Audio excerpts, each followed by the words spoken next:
لا إله إلا الله محمد رسول الله عليه صلاة الله وآله والأحباب. Bismillahirrahmanirrahim. Assalamualaikum warahmatullahi wabarakatuh.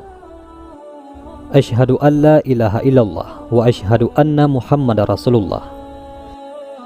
Sejarah kehidupan Nabi Muhammad SAW merupakan hal yang sangat penting diketahui setiap muslim. Darinya, seseorang akan mendapatkan gambaran utuh tentang kehidupan seorang muslim yang ideal dalam semua sisi dan fase kehidupannya. Hal tersebut tidaklah berlebihan, karena Allah Subhanahu wa Ta'ala memang telah menyiapkan kepribadian Rasulullah sebagai panutan utama kaum muslimin. Sebagaimana firman Allah Subhanahu wa Ta'ala, "Sesungguhnya telah ada pada diri Rasulullah itu suri tauladan yang baik bagimu." Quran Surah Al-Ahzab ayat 21. Di sisi lain, dengan mengetahui sejarah hidup Rasulullah SAW akan mengantarkan kita pada sebuah pemahaman bahwa agama Islam disebarkan dengan perjuangan yang berat, tantangan yang beraneka ragam, dan upaya-upaya manusiawi dengan mencari berbagai sebab yang ada setelah kepasrahan total kepada Sang Khalik, yakni Allah Subhanahu wa Ta'ala.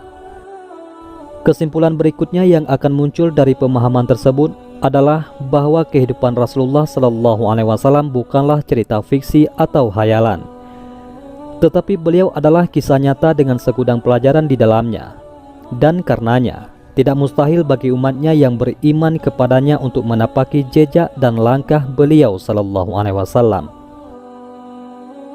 Adapun kisah kehidupan bangsa Arab sebelum kelahiran Rasulullah SAW. Pada sisi kehidupan beragama, pada awalnya mayoritas bangsa Arab mengikuti agama Nabi Ibrahim alaihissalam, yaitu ajaran tauhid untuk beribadah hanya kepada Allah Subhanahu wa Ta'ala. Namun setelah waktu berjalan sekian lama, mereka melalaikan hal tersebut, meskipun masih ada sisa-sisa peninggalan ajaran tauhid Nabi Ibrahim alaihissalam.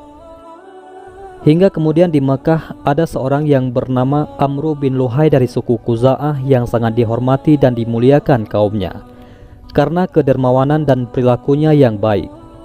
Suatu ketika, dia pergi ke Syam dan di sana melihat masyarakatnya menyembah berhala sebagai bentuk ibadah.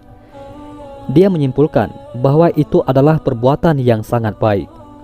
Maka ketika kembali ke Makkah, dia membawa satu berhala yang bernama Hubal dan diletakkan di dalam Ka'bah.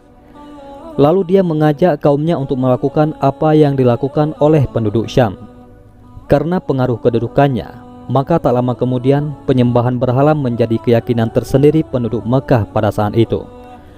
Dan kemudian dengan cepat menyebar ke wilayah Hijaz, yakni Mekah dan sekitarnya, hingga menyebar luas meliputi Jazirah Arab. Bahkan di sekitar Ka'bah ada ratusan berhala yang disembah. Dari sana muncullah berbagai bentuk praktek syirik, bid'ah dan khurafat di masyarakat Arab. Adapun dari sisi kehidupan sosial, kehidupan sosial masyarakat Arab berkelas dan bersuku-suku.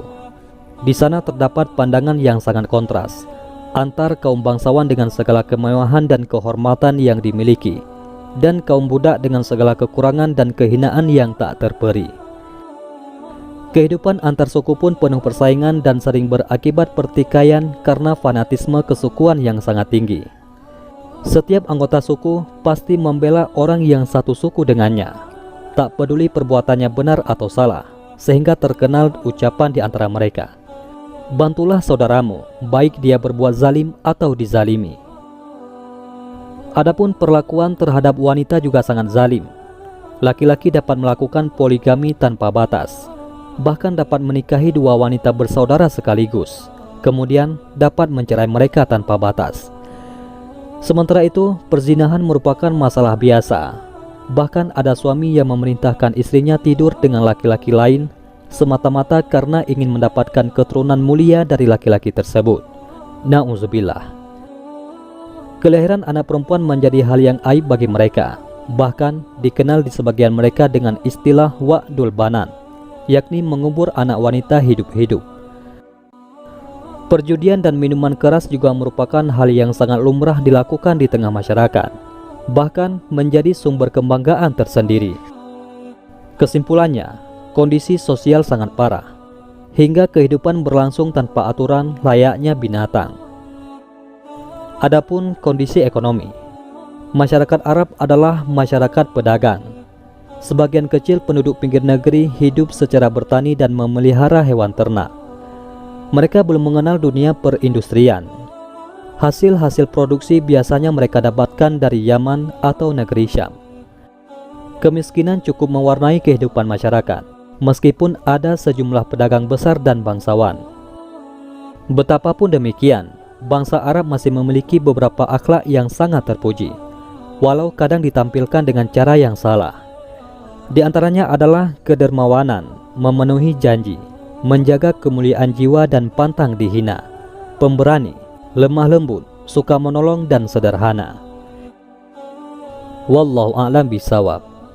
Itulah kehidupan bangsa Arab sebelum kelahiran Rasulullah SAW. Dan untuk kisah selanjutnya, kita akan membahas tentang kelahiran junjungan Nabi besar Rasulullah Muhammad SAW. Assalamualaikum warahmatullahi wabarakatuh.